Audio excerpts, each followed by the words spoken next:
எனக்கு வந்துட்டு ஒரு டவுட்டு. குழந்தை உண்டாகிறப்ப இருக்கிற சந்தோஷம், குழந்தை பிறக்கறதுக்கு 1 மாதத்துக்கு முன்னாடி மட்டும் எங்கேருந்து பயம் வருதுன்னு எனக்கு சத்தியமாக தெரியல. அதில் சத்தியமாக நான்லாம் பயப்படலைங்க. நான் பயந்த ஒரே விஷயம், என் ஃபஸ்ட்டு பையன் நார்மல் டெலிவரி, செகண்ட் வந்துட்டு எங்கே சி செக்ஷன் சொல்கிற போகிறாங்க அப்படின்னு தான் நான் பயந்தலே தவிர, ஐயோ குழந்தை பிறக்கும்போது வலிக்குமா அப்படிலாம் நான் இது வரைக்கும் பயந்ததே கிடையாது. ஸோ இந்த மாதிரி நீங்கள் 9th மந்த் வரப்போ பயந்தீங்களா? நம்மளுக்கு சி செக்ஷன் ஆக போதா, இல்லைனா நம்மளுக்கு நார்மல் டெலிவரி ஆக போதா, பாப்பா வரும்போது வலிக்குமே, இல்லை பண்ணுறது இப்படிலாம் பயந்து லீகலே ஸ்ட்ரெஸ் ஆகி டிப்ரெஷனுக்கு போனீங்களா? ஃபஸ்ட்டு பிபி ஏறும், செகண்டு சுகர் ஏறும். இது 2ம் ஏறுச்சுன்னா ஆப்ரேஷன் தேட்டர் தான் கூட்டிகிட்டு போவாங்க.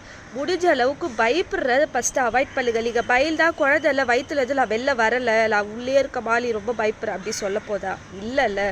தயவு செஞ்சு ஆஃப்டர் 9th மந்த்து உங்களுடைய டாக்டர்கிட்ட போயிட்டு இல்லை எக்ஸசைஸ் பண்ணலாம், நார்மல் டெலிவரியாகவும் கேளுங்க.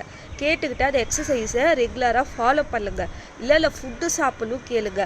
2.5க்கு மேலே அதுக்கு மேலே இருந்தால் மட்டும்தான் பாப்பாவுக்கு வந்து ஆவரேஜ் வெயிட்டு. அதுக்குள்ளே இருந்தால் 10-15 நாள் எல்ஐசியில் வைப்பாங்க பாப்பாவை. அதுவே நார்மல் வெயிட்டு தான், ஆவரேஜ் தான். அப்படி இருந்தாலும் ஒரு நாள் கண்டிப்பாக எல்ஐசியில் வச்சு தான் கொடுப்பாங்க பாப்பாவை. அதுக்குள்ளே வரக்கூடாது கண்டிப்பாக. பாப்பா வெயிட் இல்லைன்னா கெயில் பண்ணுறதுக்கு இல்லை ஃபுட்டு சாப்பிடணும் கேட்டு தயவு செஞ்சு சாப்பிடுங்க. இதுதான் நல்லது. நீங்கள் டிப்ரெஷன் ஆனீங்களா வேலைக்கே ஆகாது. எப்படி இருந்தாலும் பாப்பாவை வெளியே எடுக்க தான் போகிறாங்க. ஸோ பயப்படாதீங்க தயவு செஞ்சு.